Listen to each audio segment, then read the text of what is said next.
सहारा प्रणाम। सहारा के समस्त कर्तव्य साथियों का और सहारा से जुड़े तमाम निवेशकर्तागण का आज के इस एपिसोड में हार्दिक अभिनंदन, स्वागत है। दोस्तों, बहुत कठिन डगर तय किया है सहारा इंडिया परिवार के तमाम कार्यकर्ताओं ने और तमाम निवेशकर्ताओं ने। क्या क्या नहीं सहा इन बीते हुए 12-13 सालों में, कैसी मानसिक परिस्थितियां पैदा की गई, किस प्रकार से लोगों को प्रताड़ित किया गया, ये आज किसी से छुपा हुआ नहीं है। सोशल मीडिया पर हमारे तमाम कर्तव्योगी साथी अपनी पीड़ा को व्यक्त करते करते रो दे रहे हैं। ये एक बहुत ही हृदय विदारक दृश्य को दर्शाता है। लेकिन कहते हैं ना,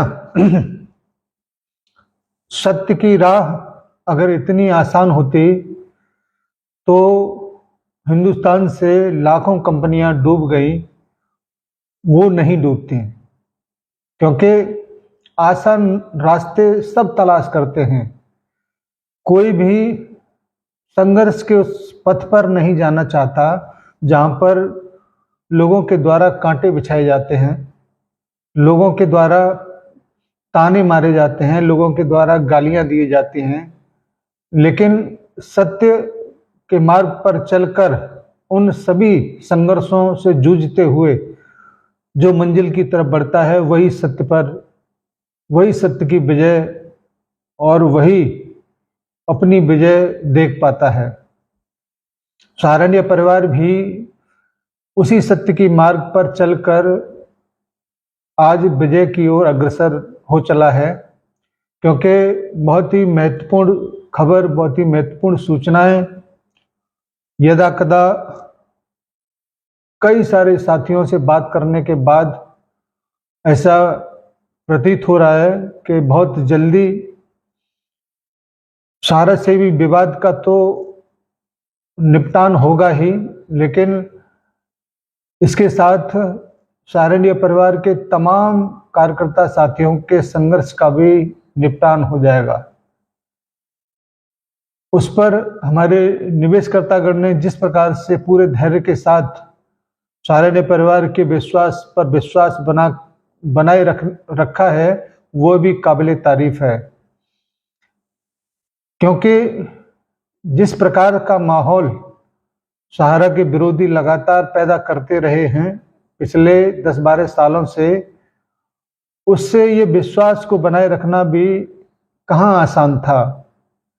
हमारे कार्यकर्ता जिन्होंने अपने जीवन को दांव पर लगा रखा था, उनके संघर्ष की दास्तान भी बहुत रुला देने वाली है।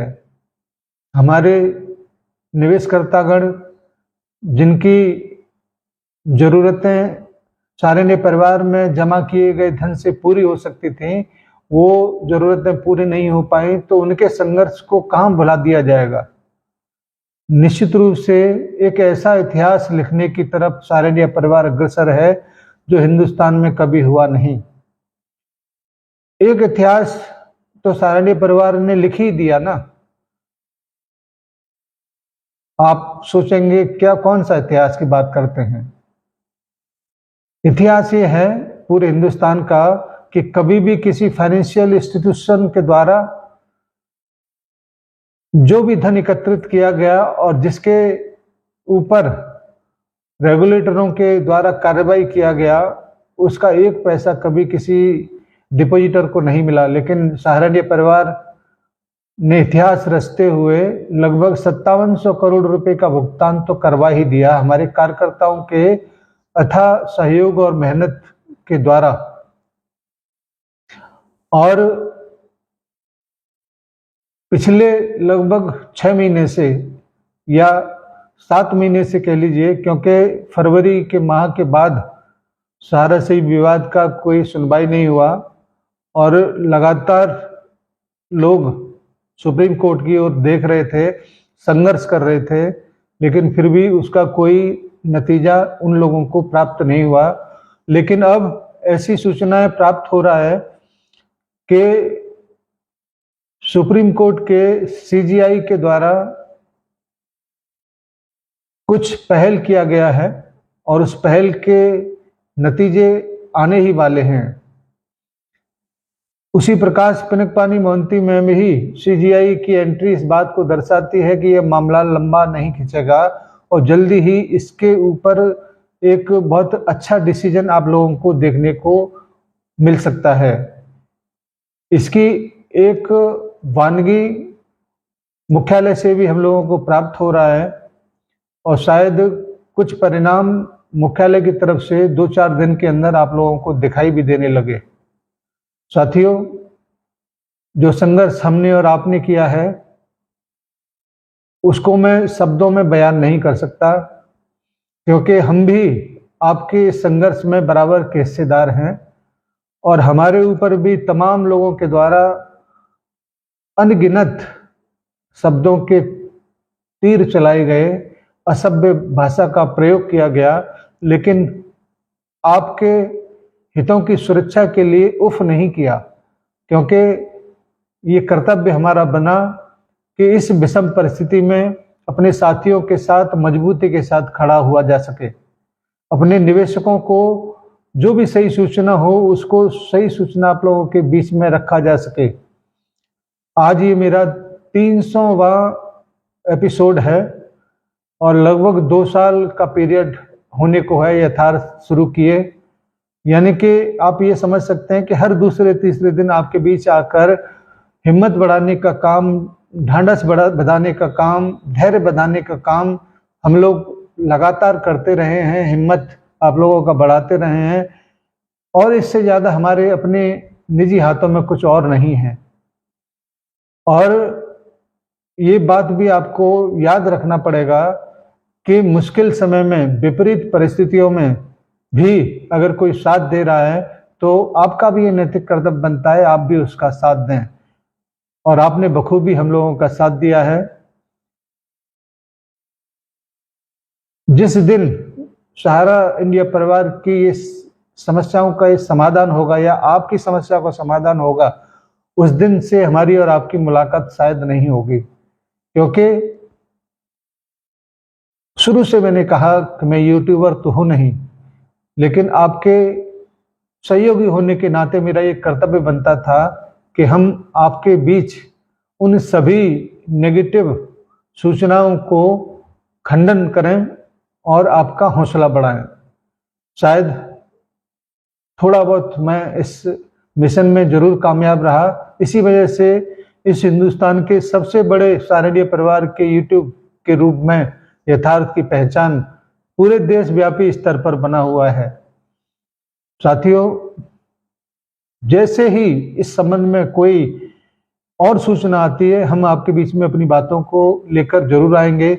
इतना मैं जरूर कहूँगा कि इतना आपने हौसला रखा है तो जितना समय आपका और जाने वाला है उसमें भी आप लोगों को हौसला बनाए रखना है, क्योंकि सहारा इंडिया परिवार का मुख्यालय एक बार बंद होने के बाद दोबारा खुल गया, इसका मतलब कि कुछ ऐसा होने वाला है जिस पर दुनिया आश्चर्य करेगी कि क्या ताकत है सहारा इंडिया परिवार का। तो मैं ये कहना चाहूँगा, सहारा इंडिया परिवार का ताकत है सहारा इंडिया परिवार के कार्यकर्ता और निवेशक जो उसके ऊपर अथाह विश्वास करते हैं, और इसी अथाह विश्वास की वजह से सहारा इंडिया परिवार इतनी लंबी लड़ाई को जीतने के कगार पर बैठा हुआ है।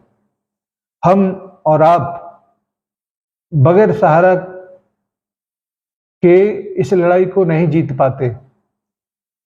भले ही सहारा का शीर्ष प्रबंधन हमारे और आपके सामने नहीं आया हो, लेकिन वो पर्दे के पीछे अपने काम को बखूबी करता रहा है, और इसलिए मेरा हमेशा से विश्वास ये रहा कि आज नहीं तो कल जीत जरूर हमारी होगी, आपकी जीत होगी, और वो जल्द ही ये दिन आने वाला है। और इसके लिए मैं आप लोगों से ये जरूर कहूँगा कि आप लोग दुआ करिए कि जल्दी से जल्दी इस मामले को बिल्कुल हिंदुस्तान के एक एक व्यक्ति के सामने लाया जाए, जो भी जिम्मेदार हैं, जिसने भी ये बीड़ा उठाया है, वो भी काबिल तारीफ है। साथियों, ऐसी ही तमाम सूचनाओं के लिए आपको यथार्थ को सब्सक्राइब करना पड़ेगा और इस वीडियो को आपको बहुत सारे लोगों तक पहुंचाना है, शेयर करना है। अगर आप इस पवित्र कार्य को करेंगे तो निश्चित रूप से बहुत सारे लोग आपको दुआएं देंगे। धन्यवाद आज की इस छोटे से अपडेट के लिए। उम्मीद करते हैं कि जल्दी आपसे मुलाकात होगी। जय हिंद। सभी साथियों को, सभी निवेशकों को सादर नमस्कार। जय हिंद, सादर सहारा प्रणाम। गब्बर, हे गब्बर, बाहर निकल चल। अगर अपनी माँ का दूध पिए तो बाहर निकल। कहाँ गए तेरे सांबा वाम्बा पाम्बा, किधर है? हाँ? कालिया वालिया, चलो बाहर निकलो साहब। आत्मविश्वास की नई ताकत। निकलो ना बाहर।